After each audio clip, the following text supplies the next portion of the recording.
as you've already noticed, it is a little empty up here. So we are trying something new.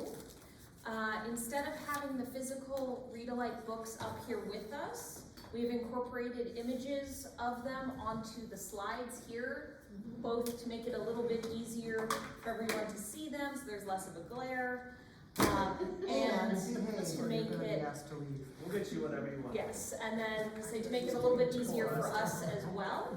If there's a read-alike that you want, let us know and we will pull those for you after the program. Well, just give us enough time to write it down, you know, here, okay. The other thing is we do have a survey, so we're gonna be trying this for this session as well as next month, just to see how it goes and how we like it. So yes, please fill out your survey at the end and just leave those on the tables and we will collect them after. So with that, we'll go ahead and proper get started. So hi, welcome to Books in Focus. We will be talking about the hot new titles coming out in April. Starting with our best-selling fiction.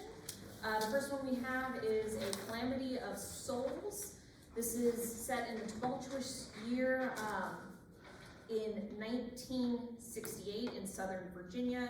A racially charged murder case sets a duo of white and black lawyers against a deeply unfair system as they work to defend their wrongfully accused black defendant in this high-octane, fast-paced courtroom drama. Next, we have Toxic Prey. In this latest in the Prey series, Lucas Davenport and his daughter Letty have teamed up to track down a dangerous scientist whose latest project could endanger the entire world, and he has gone missing. This is a race against the clock in this action-packed thriller. Next, we have Murder In. A former detective is starting over in a small town when his past won't let him go. This is a gripping sequel to Patterson and Candace Fox's previous collaboration, The Inn.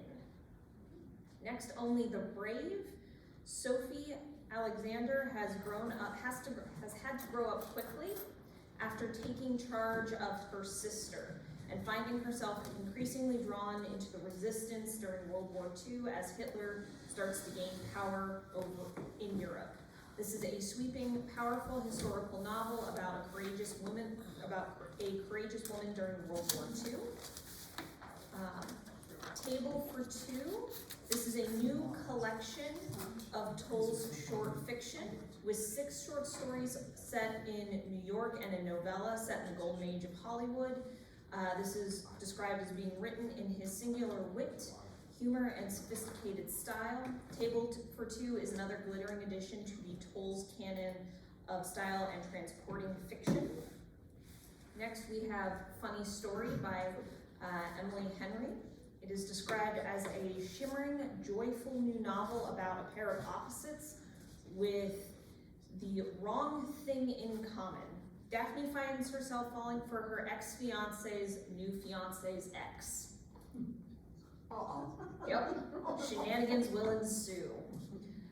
Just for the Summer by Abby Jimenez. Justin and Emma both have the same curse. Every person they have dated and broken up with goes on to find their soulmate in the next relationship they have. So they figure they can break this curse by dating each other. The only thing is fate has other ideas. It is described as a heartwarming, entertaining, romantic comedy. And then Extinction is described as a cross between Jurassic Park and The Shining. Ibris Resort offers guests not only a beautiful mountain view, but also you can experience hanging out with woolly mammoths, gigantic ground sloths, and other previously extinct creatures. When a grisly murder is discovered on the grounds, investigators assume eco-terrorists are to blame, but what they find is far older and far more malevolent. So that's our new exciting fiction. And here we have our new exciting nonfiction. Okay. Our Fight by Ronda Rousey. Ronda Rousey was the first UFC female champion. I'm sure some of you probably met her in the ring, right? Yeah. And run. So this is her second book coming out, and she writes about her journey through personal adversity after her life came crashing down in 2015.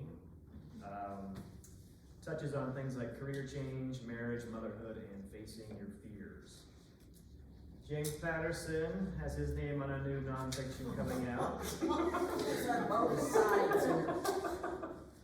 The Secret Lives of Booksellers and Librarians.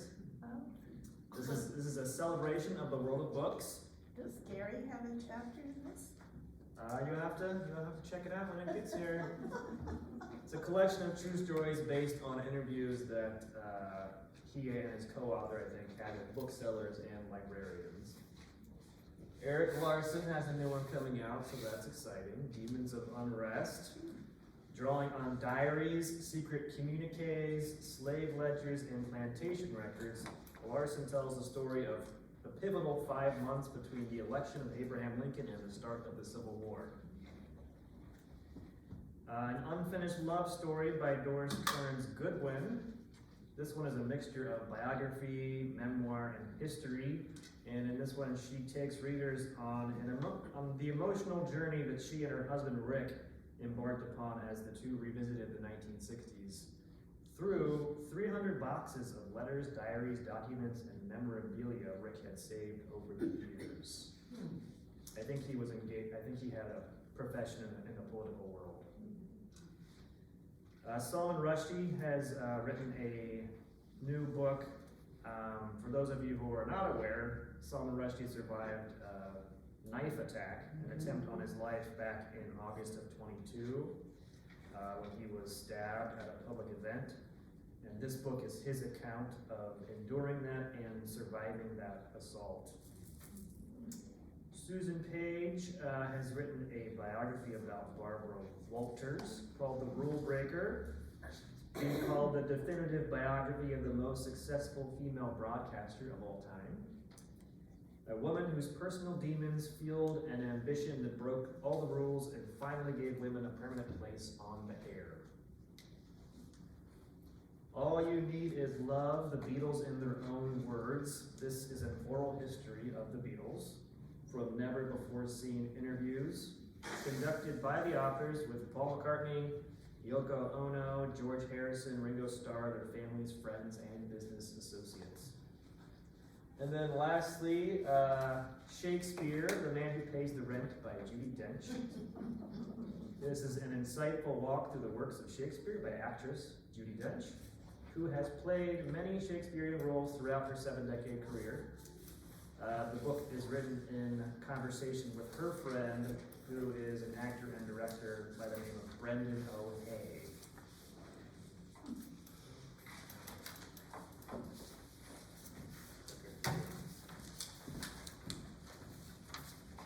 So our first of the new fiction is Lucky by Jane Smiley, and in case anyone had not heard, she is going to be our Speaking Volumes authors in October, so we are really excited for that. This is her most recent, it's called Lucky. It is full of atmosphere with longing and exuberance, romance, and rock and roll. Lucky is the story of chance and grit and the glitter of real talent. A colorful portrait of one woman's journey in search of herself.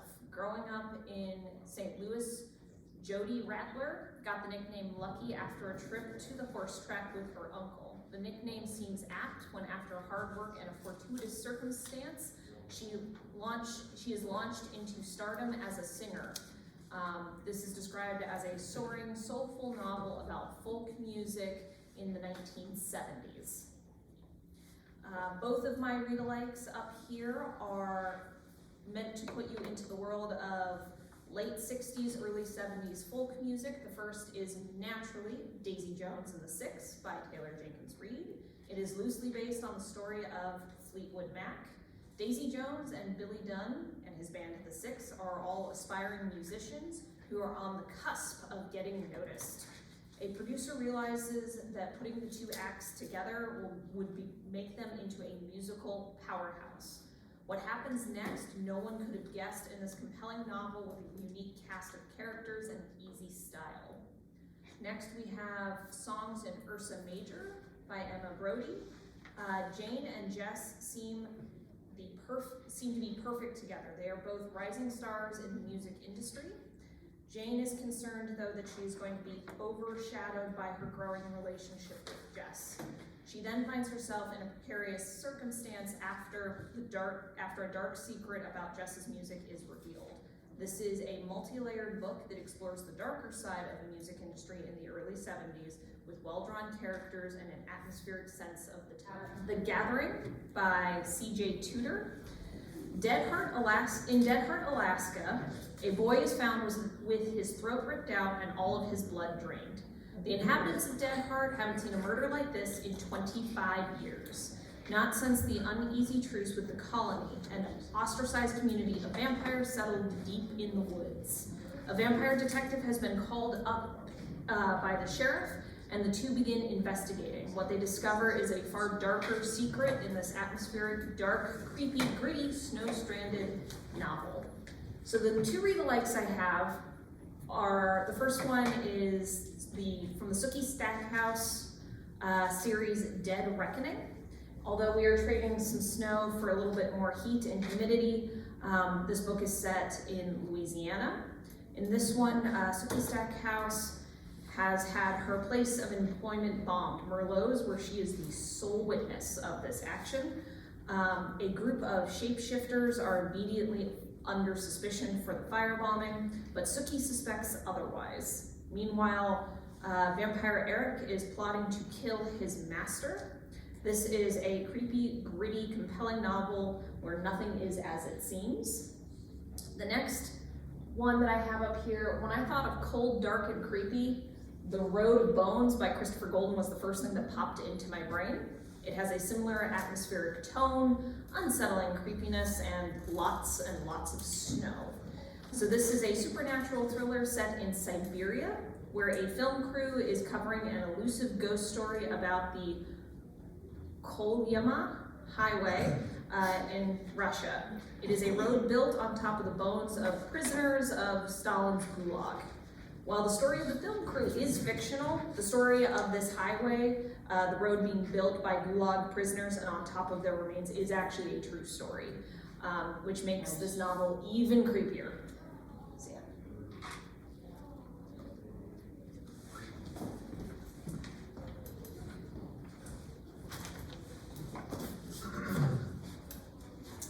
Okay, the rule book is a fun, chemistry-filled, and heartwarming enemies to lovers romance.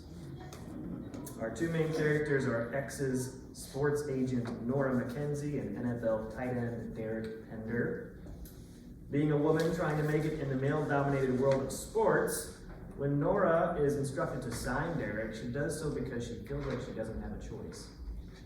Derek signs, seeing the contract as a chance at revenge for Nora having broken his heart in college, and proceeds to put Nora through the ringer, catering to his every need. But after celebrating an endorsement opportunity in Vegas, the two accidentally marry and decide to stay fake married, at least for a little while, to preserve Nora's reputation. For more in the vein of sports-themed rom-coms, Icebreaker by Hannah Grace. This one's set at the University of California, and a competitive figure skater and captain of the hockey team fall for each other when forced to share an ice rink. And Simply the Best by Susan Elizabeth Phillips. This one came out earlier this year. Things get complicated after a sports agent has a one-night stand with a woman who turns out to be his superstar client's sister.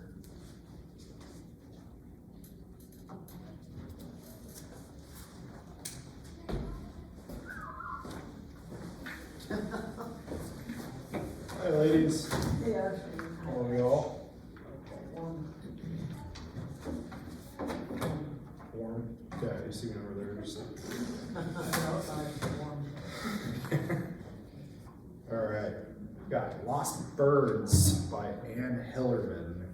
This is the 27th in the Leafhorn.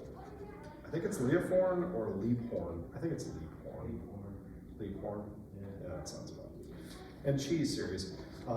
Retired Detective Lee Horn of Navajo Tribal Police gets pulled back into the job when a woman needs help finding her birth family and how she ended up in the family that raised her.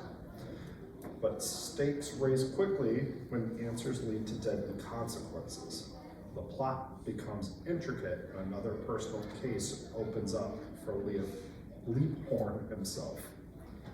My read-alikes are going to be The Eagle Catcher by Margaret Cole. This is a part of the Wind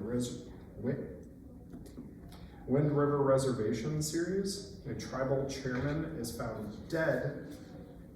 Father O'Malley and Vicky Holden, a lawyer, must clear the chairman's nephew of the murder.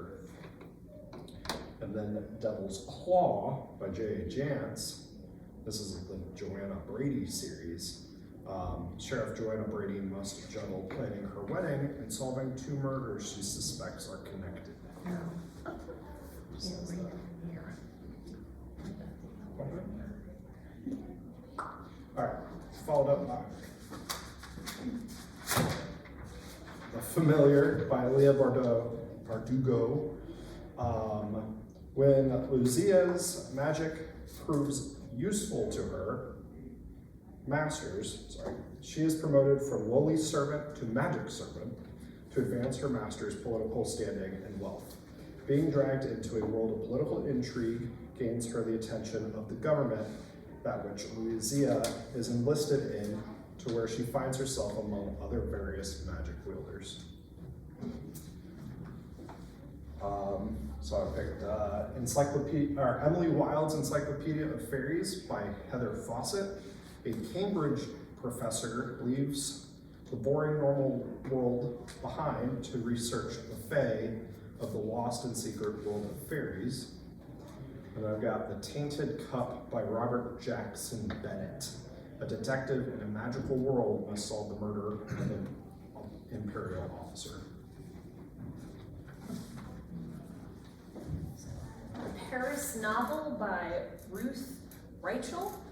Stella's estranged mother passes away, leaving her a strange bequeathment, a one-way plane ticket, and a note reading, "Go to Paris." I don't know about you, but that sounds lovely to me. Stella is not the adventurous type, though. A childhood trauma has kept her confined to her carefully crafted routine, but it is her mother's dying wish that she go to Paris. So she does. This is an adventurous novel of food, art, and fashion in the 1980s. Paris is an emotional, heartfelt novel about taking chances and finding your true home. The first read-alike I have for it, the first thing that popped into my head when reading this description was Queenie Malone's Paradise Hotel by Ruth Hogan. Just because of the similar premise with the mother and daughter and kind of the daughter discovering things about herself and her relationship with her mother. Tilly's relationship with her mother had always been strained after her mother sent her away to boarding school without warning or explanation.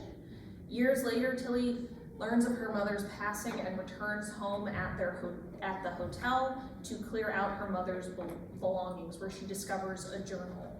This is a heartwarming, bittersweet story about a woman discovering herself while also discovering more about herself. About her mother, sorry. I can't read today. It's fun and exciting. The other read-alike I have is Still Me by Jojo Moyes. This also has a similar moment of a woman going to a new city to start a new life and discovering how to stay true to herself.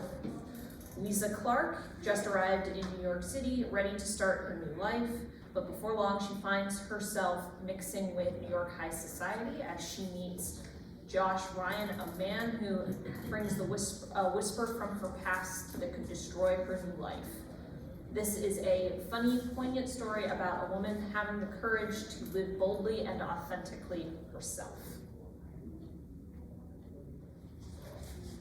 Okay, Safe and Sound by Laura McHugh.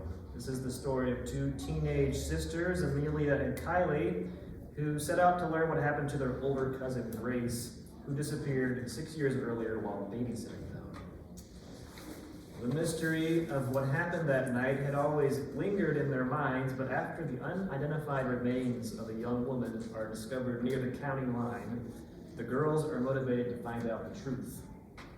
Grace had aspired to escape their small, poor, dead-end town, and Amelia and Kylie have similar aspirations now that they are older. As they continue investigating what happened to their cousin, the girls begin to fear that whoever made their cousin disappear might want to do the same to them. Safe and Sound is a suspenseful, beautifully written story with well-developed characters. First read alike is Lady in the Lake by Laura Lipman. A lot of L's there. A middle-aged housewife turned aspiring reporter is determined to solve the murder of a forgotten young woman in that novel. And then in The Last to Vanish by Megan Miranda, the manager of a North Carolina inn decides to investigate the disappearance of a journalist who was investigating a string of unsolved disappearances.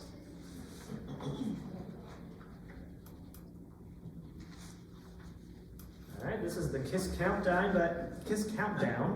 by Etta Easton. Did you draw the short straw today? You can say that. I think that's a romantic straw.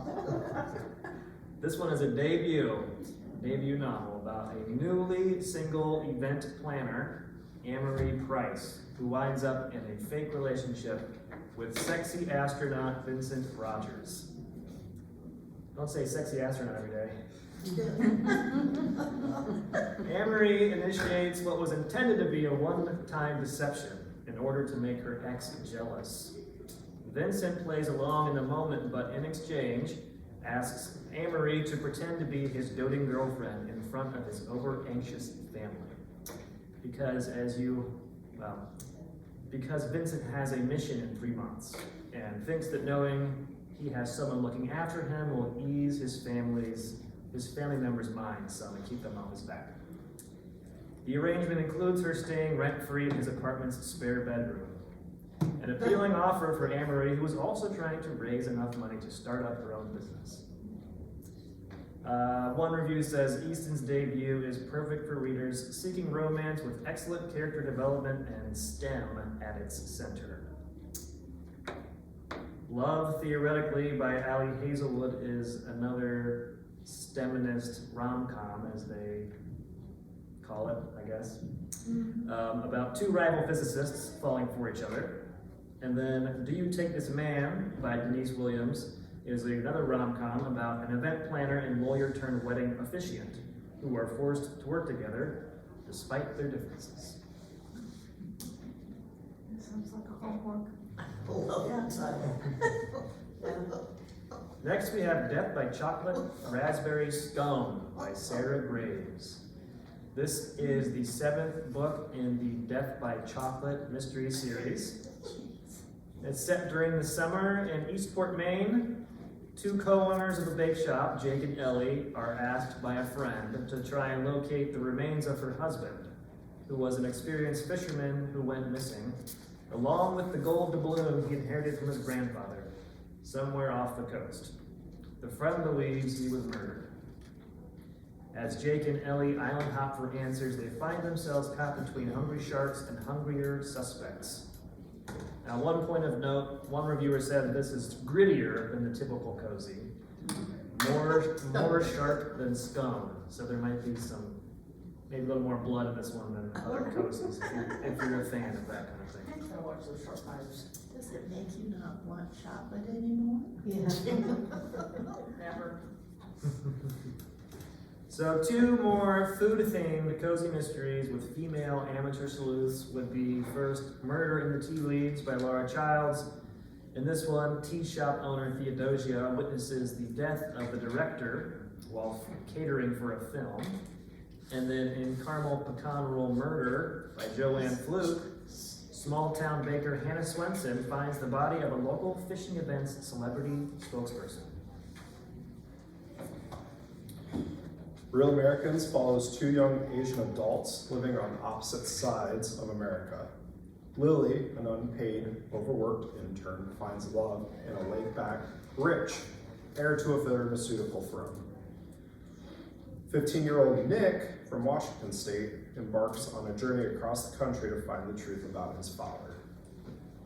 Rachel Kong crafts an intricate story of love, race, class, and family.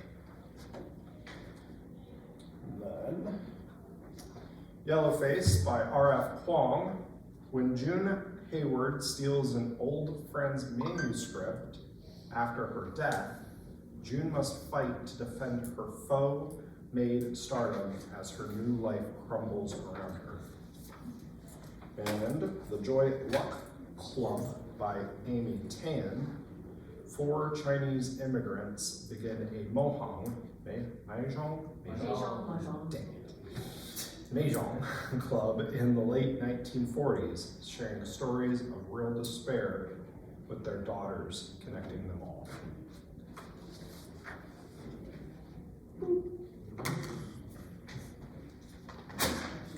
All right.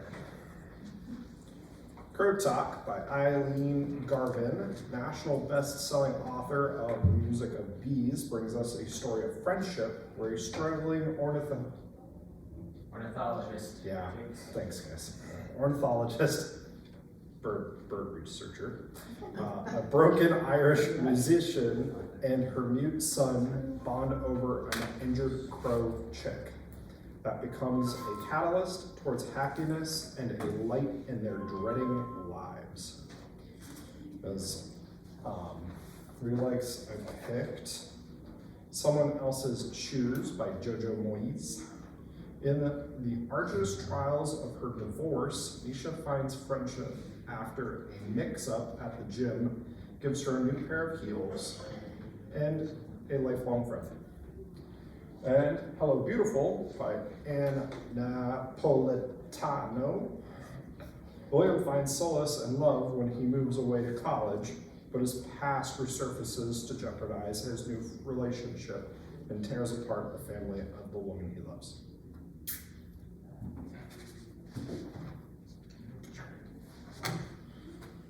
All right, and then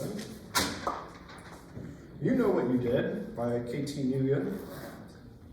When Annie's mother dies abruptly, Annie's life begins to unravel, and her mental illness returns in full force. When an art patron disappears, pointing the investigation of her mom's death to her as a suspect, and when she wakes up next to a corpse, she must do anything to protect her innocence to remain with her child, despite losing her mind. Listen for the Lie by Amy Tintera. When Lucy is found covered in her best friend's blood, she flees her life and builds anew. But when a crime podcast begins digging, she must return to solve her best friend's murder. And in Everyone Who Can Forgive Me Is Dead by Jenny Hollander, after Charlie flees from being a witness of a school massacre, her new life she built after 9 years is threatened by her past. The Cemetery of Untold Stories by Julia Alvarez. Alma has inherited a small plot of land in the Dominican Republic and decides it's the perfect place to start burying her untold stories, a graveyard for her manuscripts, drafts, and revisions. While Alma intends for it to be a restful place, the characters of these stories have other ideas. This is an imaginative, lyrical, emotional novel about storytelling, authenticity, and sanctuary. This book is being described as a unique story that reminds us that the stories of our lives are never truly finished, even at the end. So, I love the idea of this, that the stories themselves are characters. So for both of my read-alikes, I picked items that also feature books and stories as characters themselves. The first is The Book of Form and Emptiness by Ruth Ozeki. This book, a boy is coping with the death of his father, and he begins hearing the voices of the objects around him. He has to learn to ask the important questions and find his own voice amongst the many. Along the way, he meets his very own book, who narrates his life and teaches him to listen. This is described as a vibrant, engaging, multi-level story with a cast of quirky characters that is bold, wise, playful, and poignant. The next is The Keeper of Stories by Sally Page, an emotional, heartfelt story about a woman named Janice who collects stories. She can't recall when people started sharing them with her. Maybe they always had, but something recently has changed. The stories themselves are reaching out to her to asking her to collect them. Also described as heartwarming and poignant, and reminding us all of the importance of storytelling. So next we have Sharp's Command by Bernard Cornwell. This is book 14 in the Sharp series, set during the Napoleonic Wars. Richard Sharp is a man capable of the impossible. He is dispatched on an undercover mission behind enemy lines in the Spanish countryside. The Almaraz Bridge is the last link between the two French armies, north and south, and if they meet, the British are doomed. Only Sharp's small group of men are standing in the way. This is a masterful new historic novel, rich with detail, and mixed with a fast-paced spy adventure at its core. The first read-alike I have is the most recent published in this series. He seems to have written them a little bit out of order, but it's called Sharp's Assassin. The dust has fallen after the Battle of Waterloo, and the Duke of Wellington needs a favor. Sharp is the only man he trusts. Napoleon's army may have been defeated, but revolutionary forces hide in the shadows. Dispatched to the twisting streets of Paris, Sharp must find the lethal assassin targeting the Duke. Also a fast-paced historical thriller with a strong sense of time and place. The other read-alike I have is also set during the Napoleonic Wars, but this is set upon the high seas. It's the first in the Hornblower series, Mr. Midshipman Hornblower by C.S. Forester. Follows Horatio Hornblower, and it is described as a sweeping narrative full of historical detail and his adventures on the high seas, introducing him as a young man as he just joins the British cause against Napoleon. This story paints a vivid picture of one of England's most beloved maritime figures. That's a good picture. Yep, the murder of Mr. Ma. Yep, I have it written very weird here. Or just, my eyes have gone a little funny. By S.J. Rosen. We have in this new mystery two unlikely allies racing through the cobbled streets of London in 1924 in search of a killer targeting Chinese immigrants. A shy academic and a judge, fresh off the lecture circuit, find themselves thrown together to investigate these murders of Chinese immigrants who were part of the Chinese Labor Corps during World War I. No sooner have they started investigating than more bodies start being discovered, and the question becomes who will be next.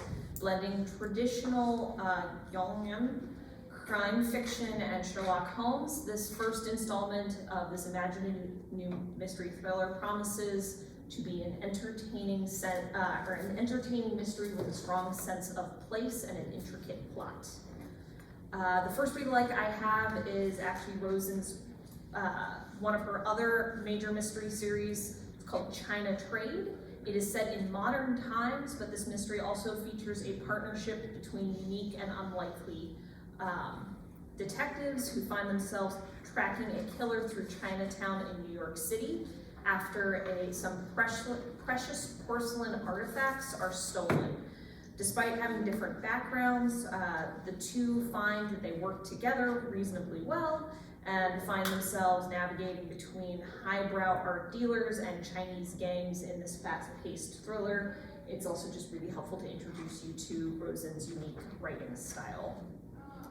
And in the theme of odd couples, the next one I have is Dark Music.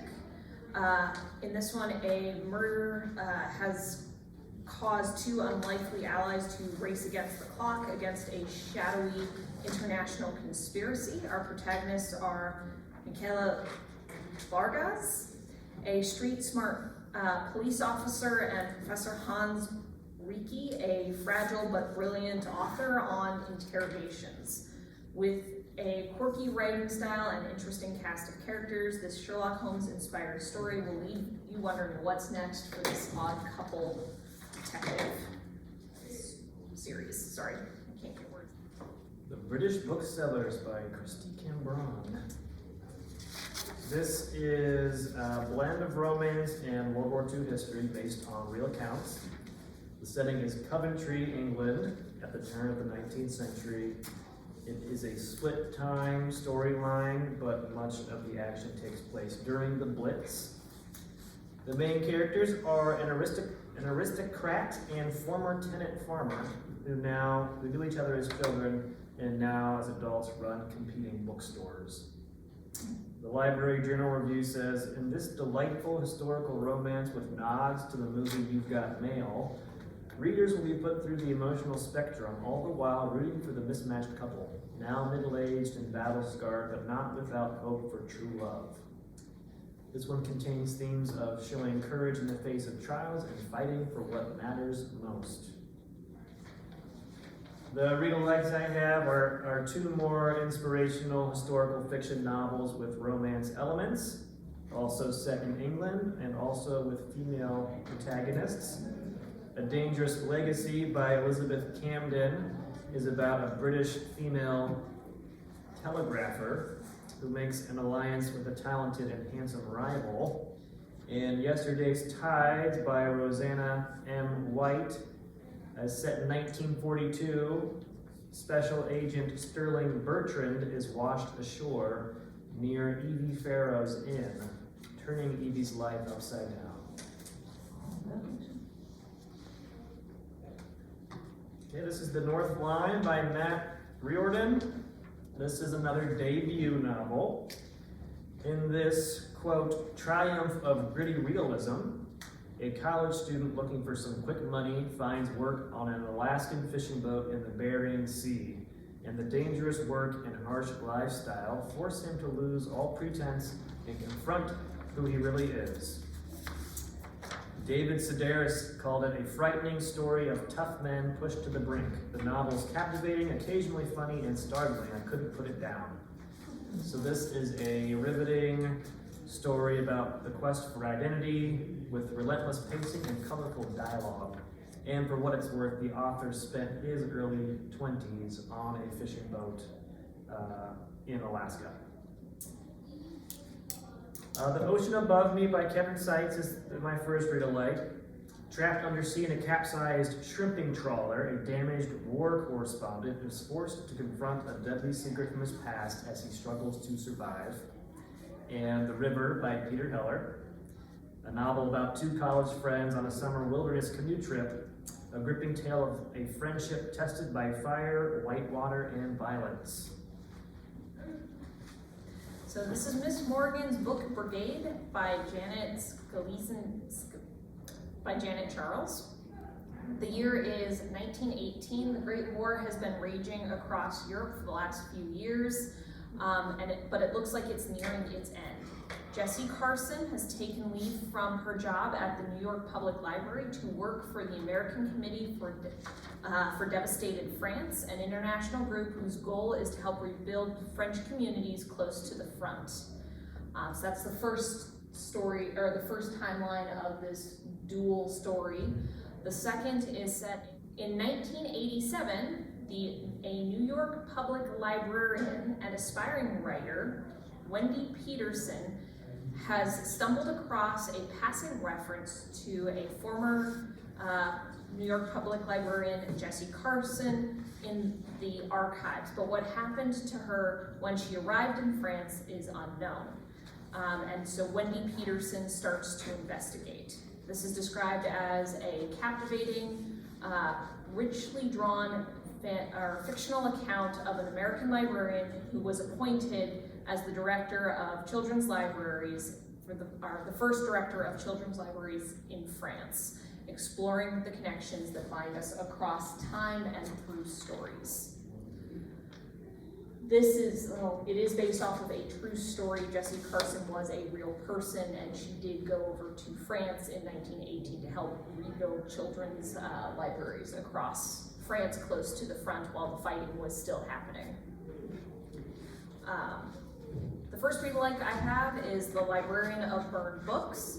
This is set during the Second World War. It's described as a captivating story about intertwining fates of three women who believe the power of books has the ability to light the way during the darkest times. This is also inspired by a true story of the Council of Books in wartime.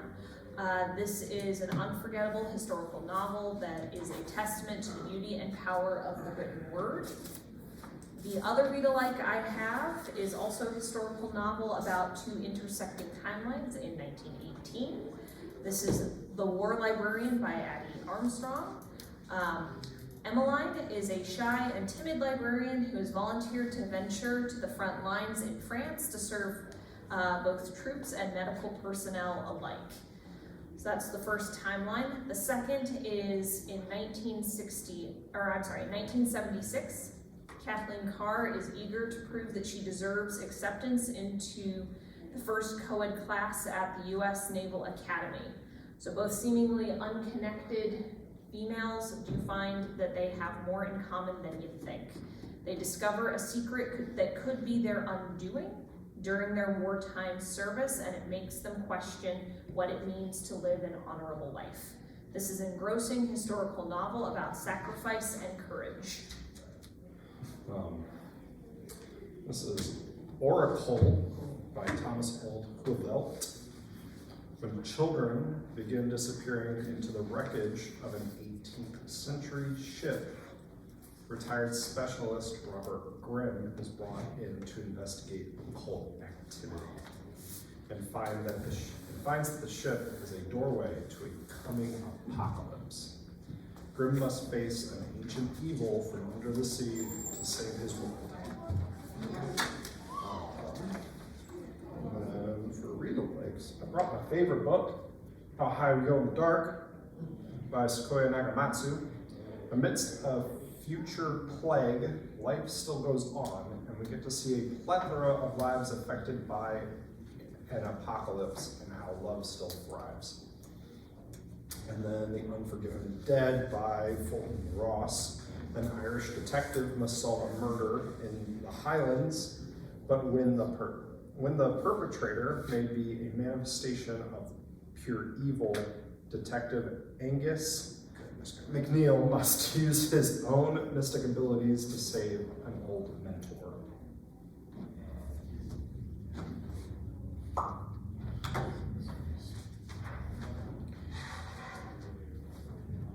Circle in the Water by Marcia Mueller is the 36th in the Sharon McCone series.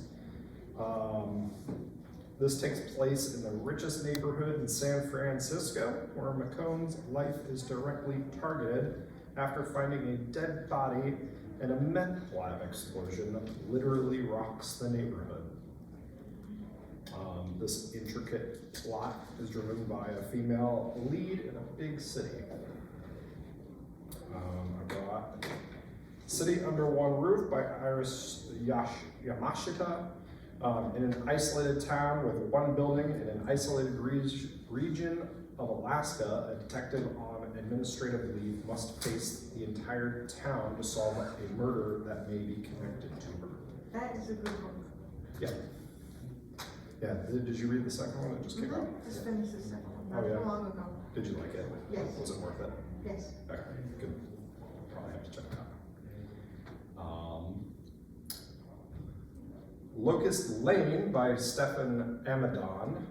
When three popular rich kids in a wealthy town in Massachusetts are suspected of murder, nepotism and wealth protect them as detectives fight for justice and truth.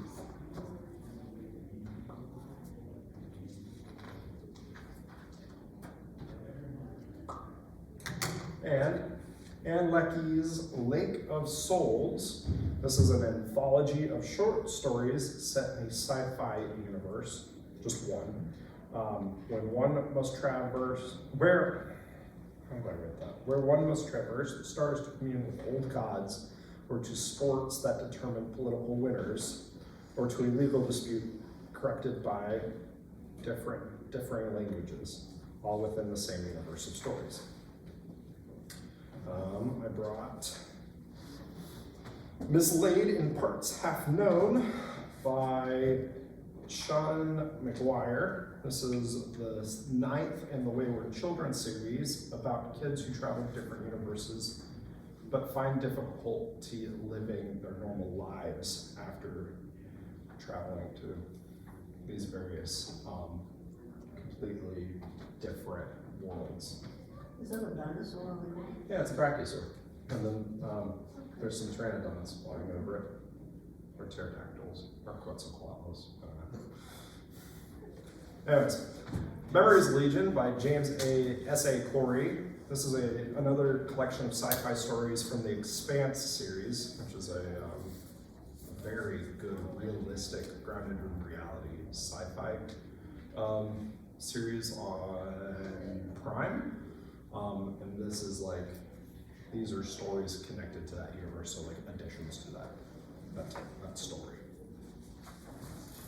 So, The Spoiled Heart by Sanjeev Sota. This one was a really interesting story as far as the descriptions go. It is described as a brilliant, riveting story. It is both ambitious as well as tragic and it focuses on love, privilege, race, and unintended consequences. Nyan has made his work in his local labor union the center of his life after the tragic loss of his young family, and this has been the center of his world for the last several years. Despite his intense focus on work, he finds himself drawn to an old flame from many, many years ago. Just as the race for leadership in this labor union begins to heat up. And he finds himself accidentally making a comment that could completely derail everything he has been working for. This story traces one man's seeming fall in tragic and unintended consequences. It was such an interesting story. I had a really hard time finding a read-alike. This author is described as, in our favorite terms, indescribable, which is always fun. Just completely unique, unlike anyone else. So with that in mind, the only thing I really found that jumped out at me that could be very similar would be a previous work of theirs called The Year of Runaways. This is to get a sense of Sota's writing style and his story construction. So in this, 3 young men and 1 unforgettable young woman come together in a journey from India to England, where they hope to begin anew. They have no idea what awaits them in their new home, but each has high hopes for themselves and their future. And this book unfolds over the course of a year. The destinies of these 4 characters become irreversibly intertwined in ways they could not have foreseen. It's described as indescribable, immersive, bitter, and bittersweet. And it looks at what it really means, what the cost is, and what it really means to make a new life. So a very unique and interesting author. And yeah, both the first one was the Year of Runaways was actually shortlisted for the Booker Prize, and then this book has following his long listing for the China Room, also for the Booker Prize. We got another debut here. The Husbands by Holly Gramazio. This is a comedic fantasy rom-com set in modern-day London about a woman whose attic magically supplies an infinite supply of husbands. Infinite supply of what? Husbands. Oh, okay, sure. Only when the time. 20-something Lauren comes home one night and finds a strange man in her apartment who, by all appearances, is her husband. The only problem is she isn't married. In the midst of her confusion, the man suddenly disappears while changing a light bulb in the attic. Immediately afterwards, a new man appears in his place. Thus begins Lauren's ongoing cycle of new husbands. So this is a novel is a story about navigating life in a world of never-ending options. and, quote, explores current attitudes and approaches to dating and mating from a fresh perspective. Okay, The Best of Adam Sharp. This is a humorous novel about love and marriage that follows a 50-year-old man who has his happy, although maybe mundane, life and marriage disrupted when an old flame gets in touch unexpectedly. And then in Nothing to See Here by Kevin Wilson. This is also humorous. It's about domestic life with a touch of fantasy. And in this one, a woman finds meaning in life when she begins caring for 2 children who spontaneously combust when they are agitated. I actually checked out that book, but I really honestly can't remember if I finished reading it. That good, huh? I've known some kids that yeah, I wanted them to spontaneous. I know some. All right, now this is the Sicilian Inheritance by Joe Piazza. This one's a transporting, multi-generational novel by an award-winning journalist that is rooted in her own family history. Sarah Marsala is a 30-something Philadelphia chef whose business and marriage have both recently failed. But when her beloved Aunt Rosie dies, she's given a chance at a fresh start in the form of a deed to a plot of land in Sicily and a paid-for plane ticket there. Sarah's trip turns out to include unanticipated dangers as she becomes immersed in a family mystery surrounding her great-grandmother, Serafina, who, contrary to what Sarah had been led to believe, may have been murdered. So what you get is an entertaining and suspenseful dual timeline story where Serafina's life narrative is interspersed with Sarah's. So this novel has a little something for fans of historical fiction, women's fiction, and mystery novels. Homecoming by Kate Morton. In this one, a journalist, after she's called home to care for her grandmother after a fall, she discovers a book chronicling an unsolved murder connected to her family. This one's also multi-generational, atmospheric, has a mystery at the center of it. And similarly, The Secret Book of Flora Lee by Patty Callahan Henry. When a woman stumbles across a mysterious children's book, long-held secrets about her missing sister and their childhood spent in the English countryside during World War II are revealed.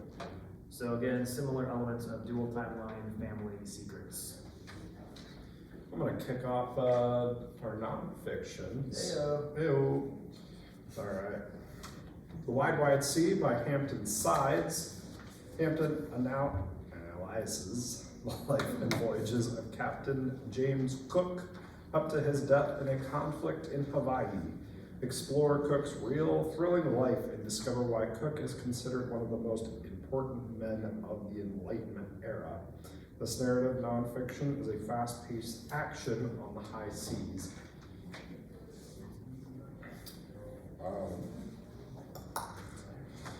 Upstairs we've got To Risk It All by Admiral James Stavridis. A U.S. Navy admiral tells of 9 sea warfare stories that all sailors should know and the importance in our Navy's history. And Decision at Sea by Craig L. Simons, another narrative nonfiction that pulls you into 5 different battles at sea and how important they were as American victories in times of war. All right, and then we got Native Nations by Kathleen Duvall. Journey back a millennium to discover the complex civilizations and anthropology of the native tribes. I think I switched some consonants there. Native tribes on North America long before Europe's emergence onto the Western world. Learn about intricate governments, diplomacy, and their economy, and then see more of the effects of European colonization, how it changed the natives' world. I wrote that. And then also upstairs, where you'll find that, and it's on the not new shelf, is going to be In Search of Ancient North America by Heather Pringle. take a look at ancient native culture through the lens of archaeologists as the science reporter travels the American Southwest with an archaeological crew. We also have a continent for the taking, so rather than native, we went African. This is Howard W. French, a veteran correspondent, gives a POV telling of Africa's recent tragedies, a look at the devastation of colonization in Africa as it clashes with the long-standing culture of Africa that is long ignored by the West. The Backyard Bird Chronicles, yes, by Amy Tan. This is a collection of delightfully quirky, thoughtful, and personal observations of birds and sketches and words. So, written and illustrated by Amy Tan, author of the Joy Luck Club. She had turned to the natural world in her own backyard, which she lives in Northern California, to escape the toxicity of social media and the political climate in 2016. This is the first time she paid real attention to birds. And so this book is her sharing excerpts from her journals, posing thoughtful questions, and again, featuring her original sketches. The foreword says, the birds that inhabit Amy Tan's backyard seem a lot like the characters in her novels. First read alike I have is The Wise Hours by Miriam Darlington. This is about a woman's deep dive into her study of owls. So it's nature writing mixed with memoir. And incorporated in this story is her son developing a mysterious illness and how that gets wrapped up into her fixation, if you will, with owls. And then Cy Montgomery, who I think most of you are familiar with, The Hummingbird's Gift is one of her many books about the natural world. This one's just a little book celebrating the wonder of hummingbirds and includes pages of colored photos. The Swans of Harlem by Karen Falvey. In this new book, she is bringing to light the forgotten stories of a pioneering group of Black ballerinas and their 50 years of sisterhood and legacy that were slowly erased from history until now. This is described as a captivatingly written biography, rich in detail, meticulously researched, that provides a fascinating glimpse into the stories and lives of these women and what they went through just to dance. The first read alike I have is The Wind at My Back by Misty Copeland. So Misty Copeland made history as the first African-American principal ballerina at the American Ballet Theater. Her talent, passion, and perseverance enabled her to shatter the long-locked gates of the ballet world. This is described as a heartfelt memoir that not only tells her story, but also that of her mentor, Raven Wilkinson, who had to fight really hard to be taken seriously as a Black ballerina in the 1950s and 60s. She faced death threats, hostile crowds, and racism for having the audacity to dance ballet. The other read alike I have is Don't Think Dear by Alice Robb. This is described as expertly choreographed and long overdue. This book is a nuanced reckoning that ballet needs and ballerinas deserve. All feminists should take note, according to its review. Alice Robb examines the role of ballet in the modern world through her experiences and the experiences of her classmates at an elite ballet school in New York.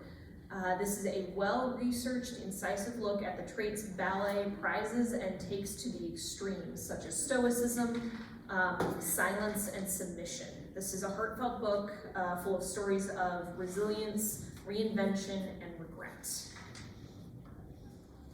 Like Love by Maggie Nelson. This is a collection of essays drawn from the author's years of writing about literature, film, and art. Maggie Nelson is an author, poet, and critic. The type of writing in this volume varies from reviews to tributes to conversations with friends.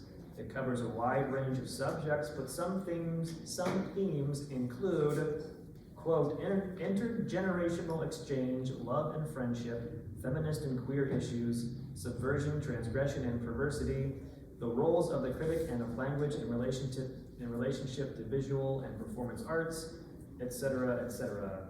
This is a masterful showcase for Nelson's wide-ranging intellect and critical prowess. Roxane Gay has a collection of essays entitled Opinions.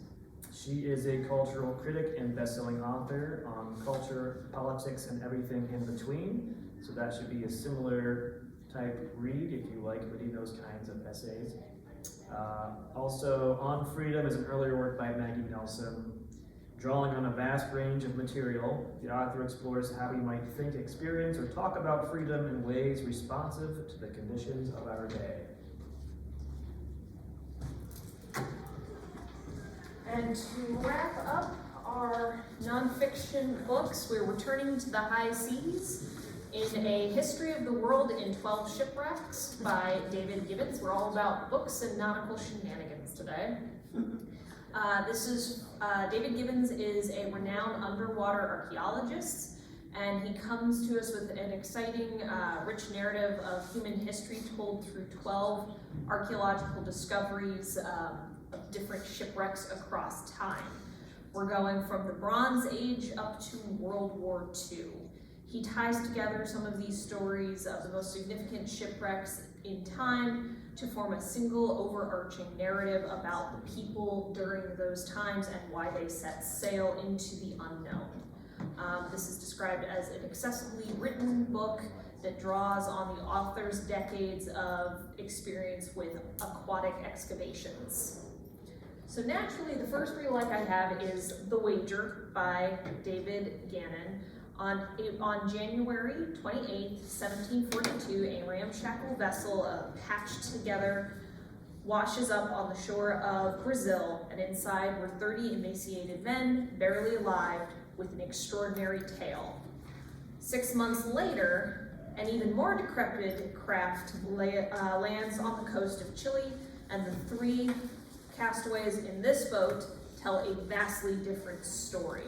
This is a lyrically written narrative nonfiction that tells the story of the British naval vessel, The Wager.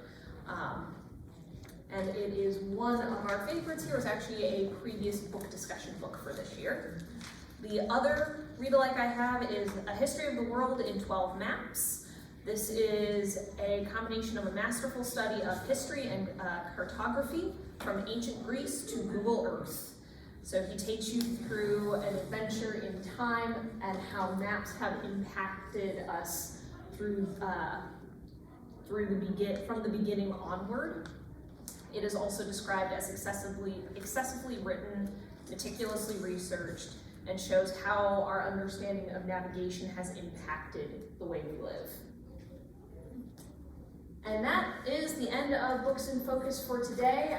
We do want to make a note that our next Books in Focus, we had to change the date because of some all classes. It will be on Wednesday, April 17th.